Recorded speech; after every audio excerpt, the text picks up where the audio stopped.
Social প্ল্যাটফর্মে আমরা প্রতিনিয়তই বিভিন্ন রকমের রেস্টুরেন্টের অফার দেখি এবং সেগুলোর রিভিউ দেখি। এমনি একটি ছোটখাটো অফারের এক্সপেরিমেন্ট করতে আজকে চলে এলাম। আসসালামু আলাইকুম everyone, hopes you all are good. আজকে ফেসবুকে স্ক্রলিং করছিলাম, করতে করতে হঠাৎ চোখে পড়লো একটা রেস্টুরেন্টের একটা অফার। ভেরি নোন একটা রেস্টুরেন্ট ছিল, যেটা আপনারা অনেকেই চিনে থাকবেন। সেটা হচ্ছে রোড সাইড কিচেন, যেটা মিরপুরে অবস্থিত। দেখতে দেখতে হঠাৎই চোখে পড়লো 199 টাকার একটি অফার দিচ্ছিল।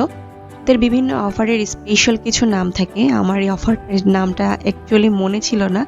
রাইস খাদক টাইপ বা বালতি অফার টাইপের কিছু একটা ছিল। এনিওয়ে, আমি আসলাম, আসার পরে ওদের কন্ডিশন ছিল যে প্রথম কতজন রিয়েক্টর, মেবি 199 জন রিয়েক্টরকে দেওয়া হবে। আমিও রিয়েক্টরের ভিতরে ছিলাম। মোট কথা একটু এক্সপিরিয়েন্স করা আর কি, যে ওদের খাবারের মান কেমন।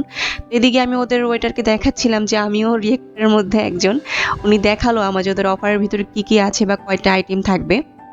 একজন রিয়েক্টর একবারই অফারটা পাবে। তো আমি ওদেরকে বললাম যে ওকে, আপনারা সার্ভ করতে পারেন। ওদের রেস্টুরেন্টের 3টা সেকশন, একটা হচ্ছে এরকম ইনডোর, আর একটা হচ্ছে উপরে থাকে, তার উপরে আরেকটা রয়েছে রুফটপ। আমরা ইনডোর সেকশনটাতে ঢুকেছিলাম, কারণ এখানে ভালো মোটামুটি প্লেস ছিল আর নিরিবিলি ছিল। কারণ ওরা খুব সুন্দরভাবে ডেকোরেট করেছে, ইন্টেরিয়র ডিজাইনটা আমার কাছে অনেক ভালো লেগেছে। একটু ইউনিক ছিল, একটু নস্টালজিক লাগছিল। এই জায়গাটা একটা টেলিফোন বুথ ছিল ছোটখাটো। এখানে দেখতে দেখতে ফটো সেশন করতে করতে আমার খাবার ওরা সার্ভ করলো। Please have a look. আর পুরোটা ডিশ খুব সুন্দরভাবে সার্ভ করেছিল। এখানে দেওয়া হয়েছিল এক বালতি রাইস, ফ্রাইড রাইস। আমার কাছে মনে হয়েছে প্রাইসের তুলনায় অনেক পরিমাণে বেশি দিয়েছিল তারা ফ্রাইড রাইস। প্লাস হচ্ছে এখানে 3টা স্টিকি চিকেন ছিল। চিকেনগুলো আমার কাছে খুব ভালো লেগেছে, অনেক জুসি। আর এখানে ছিল একটা সালাদটাও আমার কাছে খুবই বেশি ডেলিশিয়াস লেগেছে। সালাদেও কিছু ছোট ছোট চিকেন ছিল। তো আমি স্টার্ট করলাম। অ্যাকচুয়ালি এতক্ষণ তো উপরের ডেকোরেশনটা দেখছিলাম, এখন তো খাওয়ার পালা, দেখতে হবে যে খাবারের মানটা কেমন।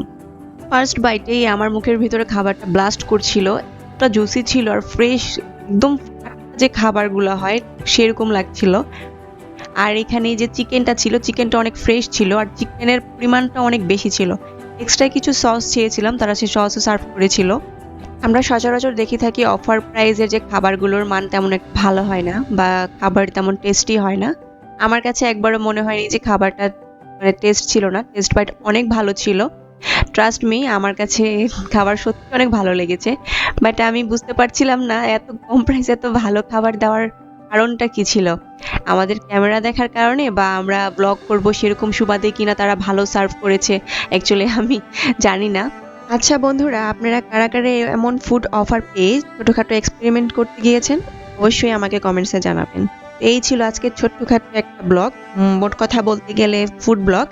আশা করি আপনাদের সবাই ভালো লেগেছে। অবশ্যই কমেন্ট সেকশনে আপনাদের মতামত জানাবেন। তো আজকে এই পর্যন্তই, টাটা।